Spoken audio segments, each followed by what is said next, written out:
Hey all, thanks for checking out my GovTalks UI breakout session. Obviously I'm not in a conference room surrounded by a bunch of lovely attendees. There were some technical difficulties during the event, so I'm just recording this afterwards. There's a little bit of interactivity at the end of the talk, but I'll do my best to walk you through what that would look like. So thank you, thanks for joining, and let's get started.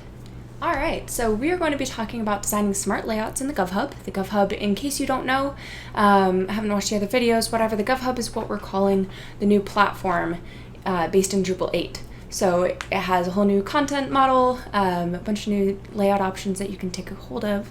So I want to teach you how you can do that. If you don't know me, my name is Rachel Hart. I am the UX UI designer with Digital Services Georgia. So for about the past year, I've been working pretty heavily in the actual visual components and some of the structural pieces of the new system. So any questions that you have with that, come to me, and that's what we're going to be focusing on.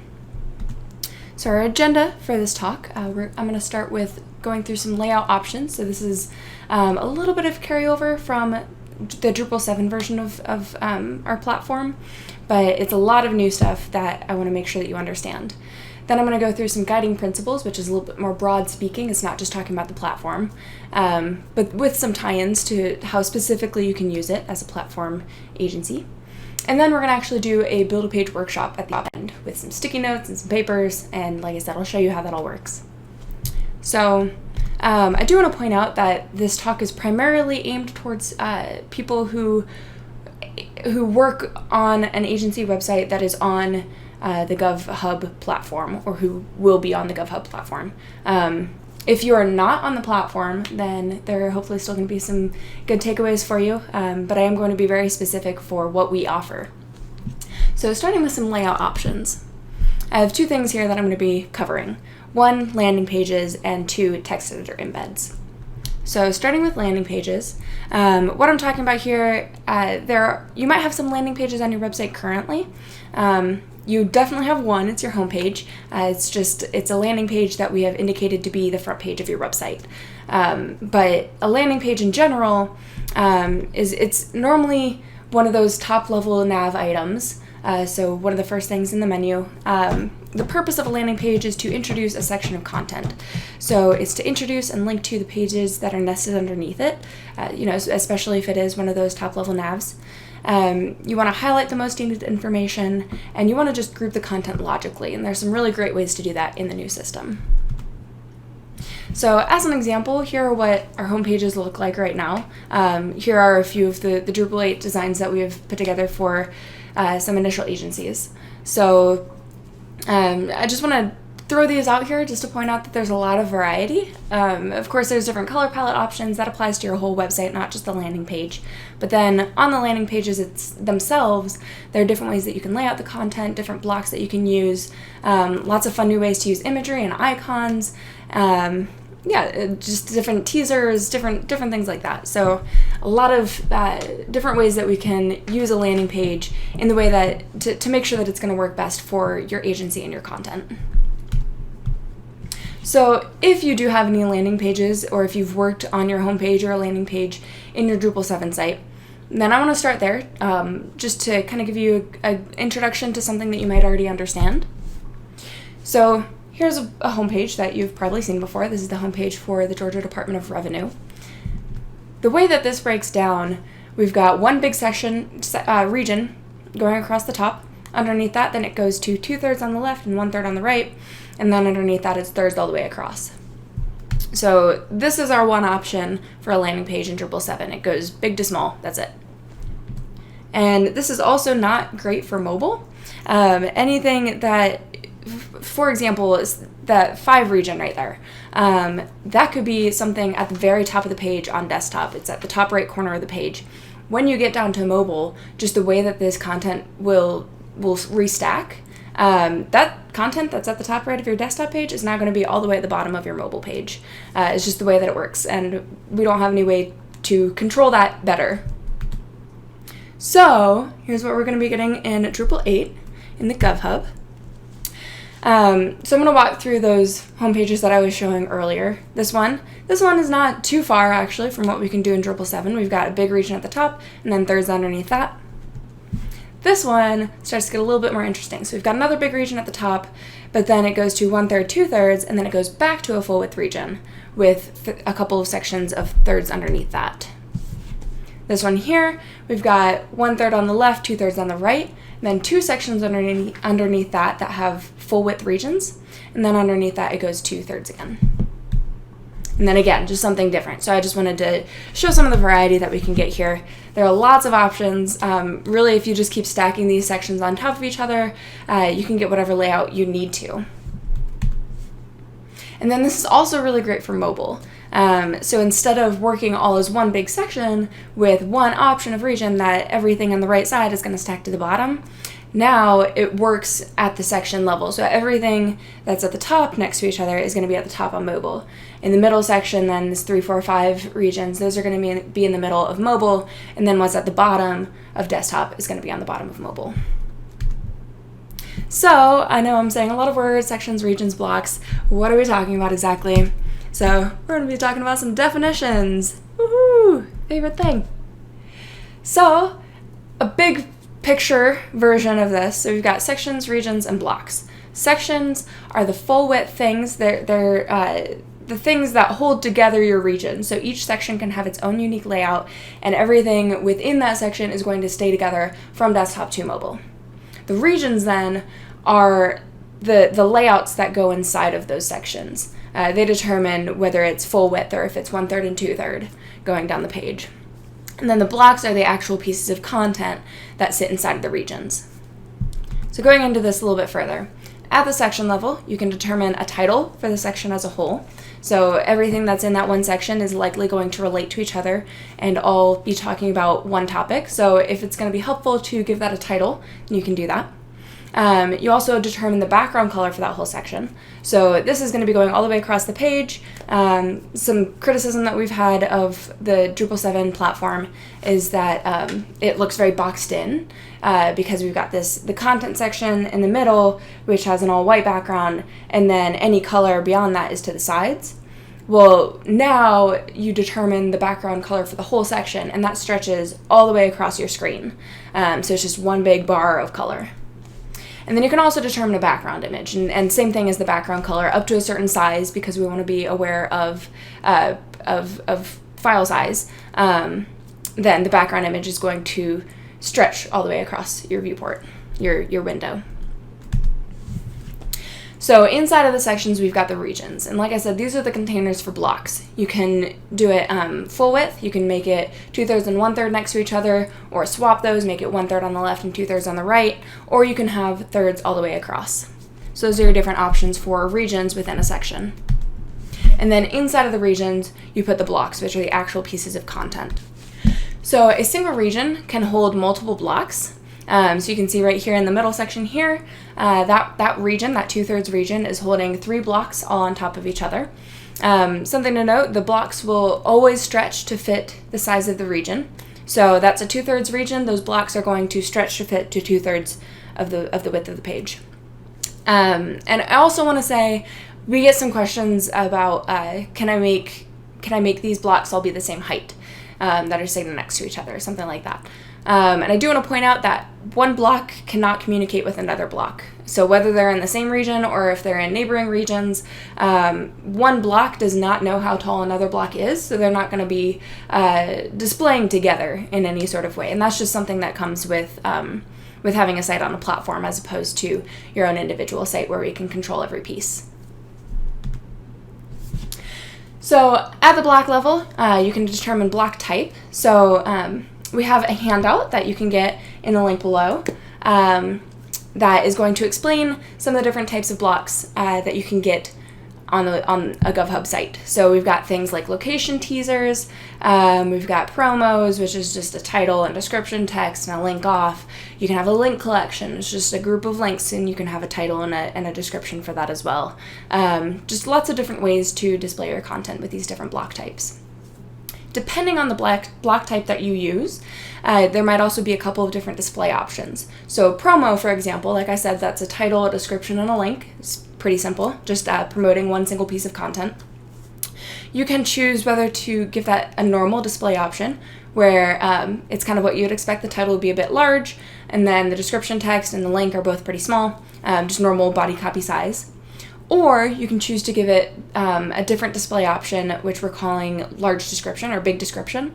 And that is going to give the title, the title is much smaller.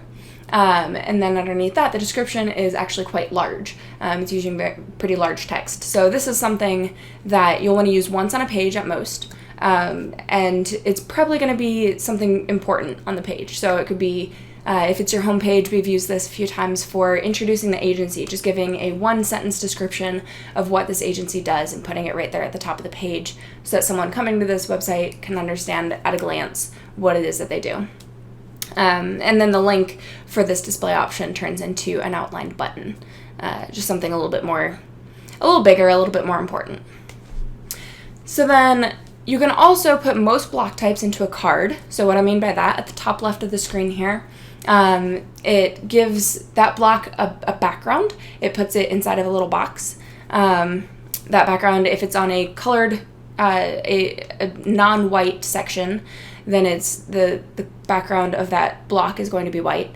If it's on a white background section, then the block color is going to be some kind of light color that's determined by the color palette of your site. And then it has an accent color across the top. So that can be a way to set that block apart and help it just kind of stand as its own little thing. Once you have it in a card, then you can also give it an icon. So in the second section on the right side, you can see what that looks like. It's just a little icon that goes into a circle at the top of the at the top of the card. And then also, depending on the block type, most block types you can give an image. So like down here in this promo with a big description, there's an image that's cropped into a circle. So those are landing pages. Some of this information is going to carry over into text editor embeds, but the whole layout of everything, that's pretty landing page specific. So text editor embeds. What I'm talking about here, this is, we can use micro content. So that's all the stuff that I've been talking about, the promos, the link collections, calls to action, which are like promos except that they use a button. This is also automatic teasers. So things like a location teaser, a contact teaser, a news teaser. The difference here is that in an automatic teaser, it's pulling all of the content for that teaser from the original node, the original content page. In a micro content, you're creating all of that content custom for that block. So things like a promo, you would create what the title and the description and the link are for that block when you're saying that there should be a block there. An automatic teaser, it's going to pull the title and the summary and automatically grab a link to the page that you're referencing. This is also talking about media, so images and videos. And where this actually goes, so there are certain pages or certain content types on the GovHub that will allow for these embeds within the actual text editor. So we've called that the WYSIWYG in the past. What you see is what you get. But this is just along with the rest of your text. You can say, I want to place a block here. And you can say whether you want that to be full width or left aligned or right aligned. And you choose what type of block that is. And so why you would actually want to do this, it helps highlight specific content on the page. Your page can just become a lot of text, and that's actually my next point. It helps break up the wall of text that you guys have. We've heard from you a lot that that's a problem, that you want something to distinguish a thing. So, right now maybe you would put a bunch of text in as a header 2 or something to make it larger, or something that we've done, we've actually gone in and added custom CSS to the page to give it an outline to make this one thing really stand out. Well, this is going to help us do that in a less hacky way. This is actually using the system appropriately to be able to highlight these pieces of content. And then the last point, it lets us use that single source of truth that we've talked about for the past year or two. It means that when we create an event, then we can reference that event, and it pulls the date and the location and all that information. And if the location for that event changes at some point, then we update it in one place, and everywhere that we've placed that event teaser, it's going to update. All right, so as an example, this is what a page with text editor embeds can look like. So at the top, we've got a full width embed of a picture of my cat, and that's a media item. And then underneath that, we've got a call to action that is embedded right. So you can see that automatically will go into a card, and it's a little bit wider. Whereas if we scroll down the page, then we can see there's a link collection that's embedded to the left, and everything that's embedded left is going to be a bit skinnier just to fit into the space appropriately, and give you different options of how wide you can display this content depending on what it is. So link collections can usually be pretty good for the left side of the page because it's going to be a lot of short lines of text. Underneath that, we've got a full width contact teaser. So if it's a teaser or a micro content, anything other than media, then it's going to have these automatic displays of when it's on the left or the right, it's in a card, and when it's full width in the center, then it's got a line on the top and the bottom. And scrolling down to the bottom of the page, we've got a promo that's embedded to the right and it has an image in it.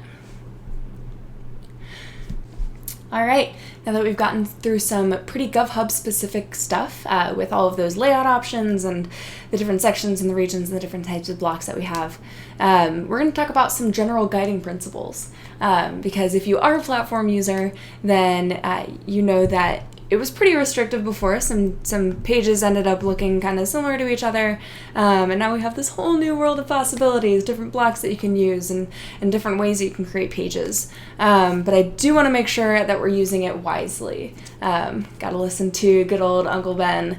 I want to make sure that you're using all of these new things, all of the new ways that we can display content in a way that is going to be beneficial for your agency and for your website, and most importantly for your end users. So the question here is, how do you highlight one piece of content out of many? How do we make sure that the right stuff is popping out? So first off, I do want to point out, make sure to limit your attention grabbers. Too many buttons dilute their significance. Too many things standing out means that nothing is really standing out. We need to make sure that it stays focused. When everyone is super, then no one is. When everything's a button, then nothing's a button. So when we're thinking of featuring a piece of content, I want you to consider size, color, and placement. So we're going to go through each of these individually, starting with size. One thing that you can do is to make it wider. So something that is wider, something that's larger all around, is going to take up more space. It's going to seem more important. So a couple of ways that we can think about this in landing pages and the text editor embeds that I was talking about earlier, is to make it full width. So if you are looking at a text editor embed, then make it a full width embed within that text editor. If you're looking at a landing page, then make it a full width region for something that's important. You can also make it larger by just adding more content to it. So if you're thinking about what you should put on the homepage and you're coming up with this list of things, and you have item A.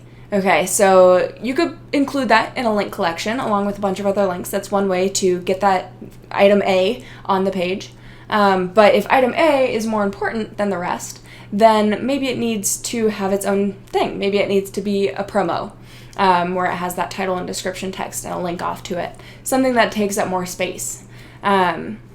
And then if it's a specific piece of content, if it's something like a location or a contact, then maybe you can even use an automatic teaser for that, so that we can have that single source of truth of everything and displaying the content in a way that it's been specifically designed to display.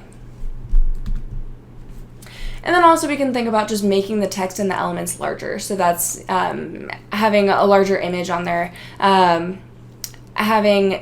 so the different display options that I was talking about earlier for a promo. There's the normal promo and there's the big description promo. So if this is something that's really important, this is the main thing on the page that you want people to see, then maybe consider using a promo with a big description. That text on there is going to be very large. Like I said, we don't want to have too much of this. We use this particular display option for a promo only once on a page, but it will definitely draw attention to it. All right, so then color. One thing to think about with color is on a landing page, for example, like I was saying, we can determine different colors for the different sections, so a different background color. In this screenshot here, this simple mock-up, obviously it's missing some content in it, but so we've got 3 sections here. At the top we've got a light gray section, in the middle it's a dark blue, and then the bottom is another light gray. So the middle section there, being dark all of a sudden, is at high contrast with the section surrounding it. This is normally how your landing pages are going to be. There's going to be a lot of light color background sections, and then maybe 1 or 2 that are a bit darker, and that helps them stand out. And then something else going on in this particular screenshot, we've also got a block that's in a card. So that gives it a different color background for that specific block. And on a dark background specifically, it's a white background card on a dark colored background surrounded by light color backgrounds. So this one block is really going to stand out from the rest. And then something else to think about is warm colors. So I want to bring this up, just talk about buttons for a second. Warm colors are known to pop forward in the page, whereas cooler colors, so blues and greens, those recede in the page. They go to the background. So we specifically designed all buttons on GovHub websites to be a warm color, to be either orange if it's on a light background, or yellow, gold if it's on a dark background. So that helps it pop forward. And again, so I just want to point out, if you have a lot of buttons on the page, a lot of stuff is going to be popping forward, and the end user looking at it is not going to know where to put their eye. If everything is popping forward, then nothing's popping forward. And then placement. So I want to talk about the F pattern for a second. This is a known way that people will scan a website if they're just kind of scanning through trying to find the information that they're looking for. So these screenshots here, these are taken from eye tracker studies. So they were wearing, some glasses that were watching where they were actually looking on the page. And so we can see that with these heat maps. So you can see there's kind of a pattern that emerges of, you will look across the top of the page from left to right, then you'll scan down the left side of the page, and this is in Western cultures where you read left to right. You'll scan down the left side of the page until something stands out, and you'll look across at that and see what it is. And if that catches your interest, then maybe you'll stay in that section for a bit longer. But if it doesn't apply to you, if you don't see any reason to continue digging into this content, then you'll just keep scanning down the left side of the page. So as you're putting together your content, think of the top and the left of your page, and specifically of each section. So if we're talking about a landing page, the different sections. So the block that you have on the left side of that section, and if you have a title to that section, or if you have anything going across the top, those are the pieces of information that users will look at to decide whether or not this group of content applies to them. So you want to make sure that your titles and that things on the left side of the page are always very clear and will help a user make a quick decision. And then also with placement, if you set something apart with white space, so that's just empty area, it doesn't have to be white, but something that doesn't have content in it. If it's set apart with white space, then it's going to bring focus to that one thing. I know that we have a lot of content and we want to make sure that everyone is seeing it, but if we just smush everything together all at the top of the page, all as close as we can, then it's all just going to blend together. So for example, certain components are specifically designed that if you put it into a full width region, there's going to be some empty space on the sides. And that's just to help draw that focus onto that one piece. So those are some things that you want to consider when you're thinking about how to draw attention to a particular piece of content on the page. If you have watched Dom's talk, the UX breakout session, then he'll talk a little bit more about how you find out what that priority content should be. So I highly recommend doing that. All right, so we've gotten through all the intro stuff. Now we're going to actually get to that interactive portion that I was talking about, the Build a Page workshop. So, woohoo! So we're going to go through 6 different steps here. That's going to be list everything, prioritize, make a rough sketch, identify block types, build it, and fine-tune. So these are just 6 steps that can can help you think through the process of making a good page, making sure that the page is going to do its job. So this was our project brief during GovTalks. Everyone who was there, I knew, had some kind of understanding of GovTalks. So we went through designing a landing page for that event. We worked in groups of 3 to 5. For you following along, feel free to take something from your own website, something, maybe a campaign or the main nav item for a big section on the website, something like that. Even your homepage. And use this exercise to help think through your content and make sure that you are organizing it in a way that's going to make sense. So we're going to splice in some video of me actually going through these steps so you can see how it's done. But starting with step 1, so we're going to list everything. This is every little individual piece of content, each on its own sticky note. So I'll be doing the example of GovTalks. So we've got things like participants, that would be a sticky note. We've got an introduction, that would be a sticky note. Upcoming event, that would be a sticky note. Registration, that's a different sticky note. So every individual piece, and this is going to be really helpful for the following steps after this to have them separated into individual things. So at this point, just write down every single thing that you can think of that might apply to whatever topic you're covering. And then we'll narrow it down in the next step and figure out what the priority is. So step 2, now we've got to prioritize. So we've got all of these different sticky notes with individual pieces of content, and you're going to put it actually in a single file order. No 2 pieces of content can be the same weight. We want to really make sure that we are forcing prioritization. One thing is the most important, and then after that, it's the second thing that's most important. And as you're doing this, since you're doing it at home, you can actually use some real research. And again, Dom's UX breakout session should really help you figure out what content is important to people. But if you want to just run through it quickly to get a feel for the practice, then use your own judgment, your own understanding of the content that you're laying out to put it into priority order. Step 3. So now we're going to actually do a rough sketch. So this is taking that priority order that you have and starting to put it onto an actual page. So we've got a basic page template in link to below that has just the 3 columns going across. So again, this is working on a landing page at this point. So we've got those different regions that you can use, the full width, the 1/3, 2/3, 2/3, 1/3, and 1/3 all the way across. So put your sticky notes on the page. You can draw directly on there to separate what the different sections should be. Draw outlines around to indicate what your regions should be. And as you're doing this, again, just think about that priority. Think about what is the most important content. Consider the F-shape pattern. The top and the left side should clarify what a section of content is about. And also just think of what content naturally groups together. So as you're going through it, you have this 1 through however many list of priority items. Maybe the second most important thing really relates to the 5th most important thing. So I wouldn't necessarily recommend putting those on different parts of the page if they're separated by other things that don't relate. I would still want to keep them together, but just within that section, make sure that you are prioritizing the number 2 thing and deprioritizing the number 5 thing. All right, step 4, so the different block types. This is where that handout is going to come in really handy. So this is where you start to think about how you're actually going to show this content on the page. Think about the different ways that you can use the system. So promos, if it's an automatic teaser, if it's a call to action. Think about what is going to serve this content the best.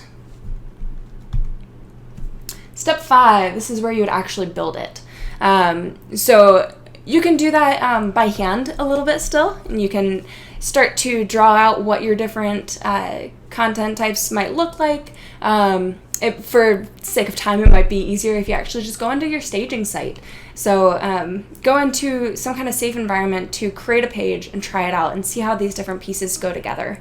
As you're putting it together, don't be afraid to rethink the layout that you'd come up with previously. One thing might take up more space that you weren't expecting, and now it doesn't look balanced, so you need to move things around.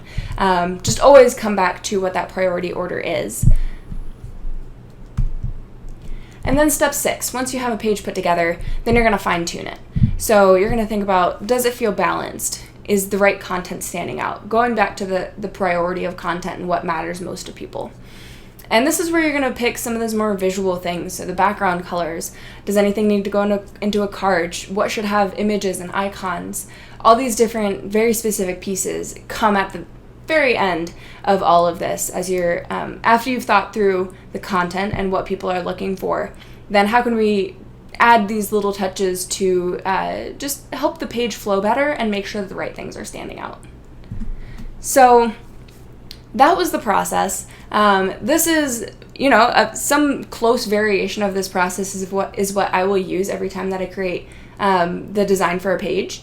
So I've done a bunch of home pages for the first few rounds of our Drupal 8 websites, and I'll go through this exact process. I never want to start directly in the system itself because that can just be a barrier. I'll start with pencil on paper, just writing down a list of things and then rearranging it and starting to draw just basic blocks of where these content items can go. And then you start to think more specifically about the content types and how it can go into a page.